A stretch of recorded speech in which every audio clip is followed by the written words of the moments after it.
విజయవాడలో 36వ పుస్తక మహోత్సవం సందడిగా సాగుతోంది. వివిధ ప్రాంతాల నుంచి వస్తున్న పుస్తక ప్రియులు తమకు నచ్చిన బుక్స్ కొనుగోలు చేస్తున్నారు.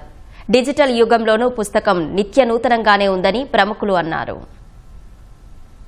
విజయవాడలోని ఇందిరాగాంధీ మున్సిపల్ స్టేడియం వేదికగా జరుగుతున్న పుస్తక ప్రదర్శనలో దాదాపు 350కు పైగా స్టాల్స్ కొలువుదీరాయి. కొన్ని స్టాల్స్ ను ఒడిశా గవర్నర్ కంభంపాటి హరిబాబు సందర్శించారు. ఎంఎస్కు అధినేత విజయ్ కుమార్ పుస్తక మహోత్సవ నిర్వాహకులు ఆయనకు స్వాగతం పలికారు.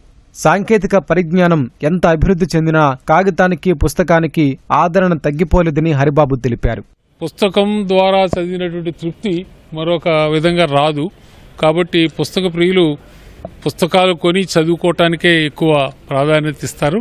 అటువంటి పుస్తక ఎగ్జిబిషన్ విజయవాడలో ఏర్పాటు చేయడం, అలాగే అధ్యక్షులు మనోహర్ నాయుడు గారు, అలాగే ఎంఎస్కో ప్రచురణకర్త విజయ్ కుమార్ గారు వారి యొక్క ఆధ్వర్యంలో ఈ యొక్క పుస్తక ప్రదర్శన జరగడం చాలా సంతోషకరం.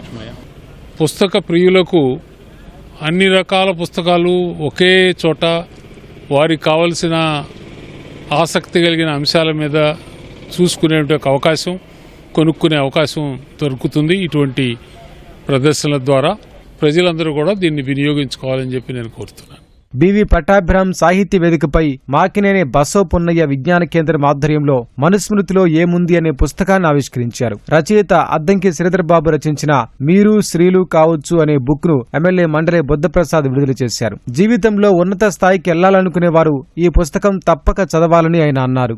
మీరు స్త్రీలు మీ అద్భుతమైన సామర్థ్యాన్ని కనుగొనండి అని చెప్పిన ఒక అద్భుతమైన గ్రంథాన్ని ఆవిష్కరించే సదవకాశం డాక్టర్ అద్దంకి శ్రీధర్బాబు గారు నాకు కలిగింది. ఈ దేశానికి కావాల్సిన యువకులు ఏ విధంగా రూపొందాలి, వారి యొక్క నడవడిక ఏ విధంగా ఉండాలి, వారు వ్యక్తిత్వం ఏ విధంగా వికసించాలని చెప్పి ఆలోచనతో ఈ అద్భుతమైన గ్రంథాన్ని రచించడం జరిగింది. అంతర్గతంగా మనిషిని ఉత్తమంగా మార్చే ప్రక్రియ ఈ వ్యక్తిత్వ వికాసం.